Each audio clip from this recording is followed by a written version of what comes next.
Assalamualaikum warahmatullahi wabarakatuh.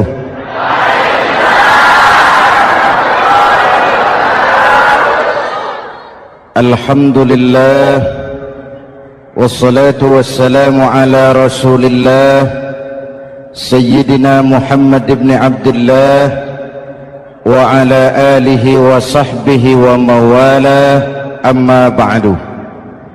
Saudara-saudara kaum muslimin di seluruh tanah air, Nabi Nuh diberi umur 950 tahun, berdakwah sepanjang hidup.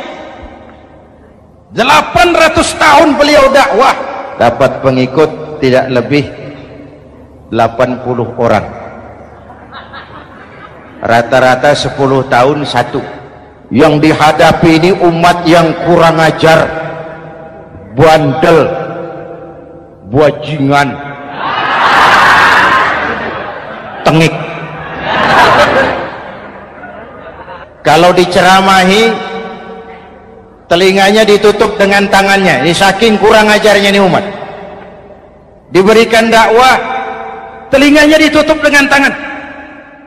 Nabi Nuh ketika di puncak kesabarannya munajat, ya Rabb, bagaimana Nuh? Siang malam saya berdakwah kepada umat ini,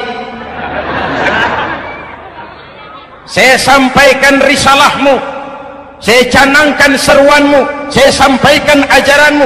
Inni da'autu qaumi lailan wa nahara, siang malam saya berdakwah kepada umat. Wa inni kullama da'autuhum ja'alu asabi'ahum fi adhanihim, tiap kali saya sampaikan dakwah kepada mereka, mereka tutup telinganya dengan tangannya. Saya tidak sanggup menghadapi umat seperti ini, ya Allah. Habis mau kamu bagaimana Nuh? Sikat saja sudah semua ini, bikin mati saja. Nanti kalau punya anak, anaknya kafir lagi. Lebih baik bapak moyangnya, mbah-mbahnya sikat semua. Rabbi la tazar 'alal ardi minal kafirina dayyara, jangan disisakan orang kafir, habisin semua. Itu mau kamu? Iya. Buat kapal Nuh, nanti aku turunkan banjir. Dengan apa saya membuat kapal ya Rabb? Pakai kayu Nuh. Kayunya dari mana ya Rabb? Dari pohon tentu. Pohonnya belum ada ya Rabb, tanam dulu Nuh. Membuat kapal kayunya nanam pohon dulu. Apa artinya? Perjuangan bukan simsalabim abracadabra. Perjuangan bukan makan lombok, ini hari dimakan, ini hari pedas. Perjuangan itu proses, ada keringat, ada air mata, ada darah, tempo-tempo nyawa. Itulah perjuangan. Sudah pohon ditebang, buatkan kapal di tengah kampung. Umat unjuk rasa lagi. Nuh makin gila, bikin kapal di tengah kampung, mau belayar kemana? Selesai Nuh, selesai ya Rabb, naik. Orang-orang yang beriman bersamamu naik. Binatang serba sepasang naik. Naik Nuh, naik orang beriman, naik binatang serba sepasang. Gerimis mulai turun. Setelah kapal semua terisi, Nabi Nuh kontrol. Sudah naik semua? Sudah. Nuh, Mas Bejo ada? Ada. Bawa Painem naik, sudah masuk. Oke. Kan'an anak saya ikut tidak naik kapal? Kami tidak lihat Nuh. Turun ke bawah. Ada Kan'an? Kami tidak lihat Nuh. Naik ke atas buritan. Kelihatan Kan'an tidak ikut naik kapal, kumpul bersama orang kafir di daratan. Inilah potret kehidupan, kumpul dengan orang-orang kafir. Berapa banyak anak-anak kita tidak mau ikut orang tuanya ke masjid, kumpul dengan orang-orang kafir di tempat maksiat. Nuh karena sayang kepada anak, dari atas kapal memanggil, ya bunayyarkam ma'ana. Ya, ini bahasa orang manggil Pak. Kan'an, kesini nak, naik kapal sama papi. Ini terjemahan bebas. Jawab Kan'an di bawah, Tidak mau Pak, saya di sini saja. Jangan nak, Allah sedang murka, akan turun banjir. Kalau datang banjir Bapak, sa'awi ila jabalin ya'simuni minal ma'. Saya akan naik ke gunung tinggi yang bisa menyelamatkan saya dari banjir. Kan'an naik ke gunung tinggi, gunung pun tenggelam dihantam banjir. Dalam puncak kepedihan, Nabi Nuh akhirnya sadar, ya Allah, kalau orang kafir tenggelam memang saya yang minta, tapi Kan'an kan anak saya. Nuh, anggap Kan'an bukan anakmu. Wa innahu amalun ghairu salih.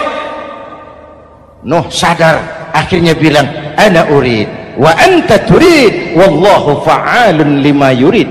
Aku punya kemauan, kau Kan'an punya kemauan, Allah juga punya kemauan. Kemauan Allah lah yang akhirnya jadi kenyataan.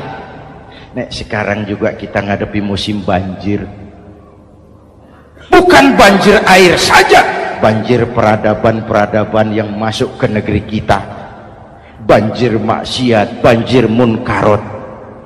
Kalau kita sudah ke masjid, kita sudah naik kapal, tolong kontrol anak-anak kita, tolong kontrol tetangga kita. Ayo naik kapal, banjir.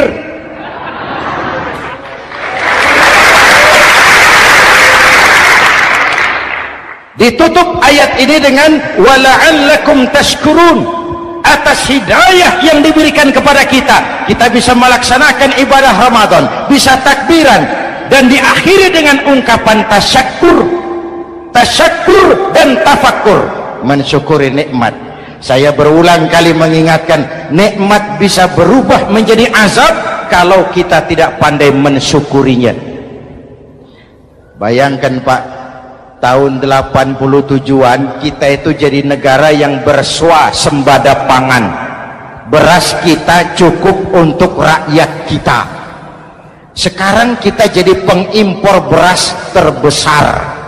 Kita beli beras ke Vietnam, kita beli beras ke Thailand, ke negara-negara yang lebih kecil dari kita. Kenapa? Karena sawah kita tanami gedung dan beton.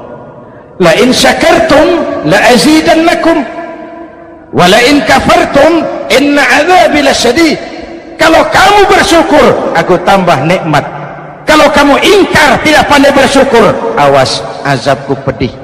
Maka ungkapan saya, orang kaya bisa masuk surga karena hartanya, orang kaya bisa masuk neraka juga karena hartanya. Syukur apa tidak syukur?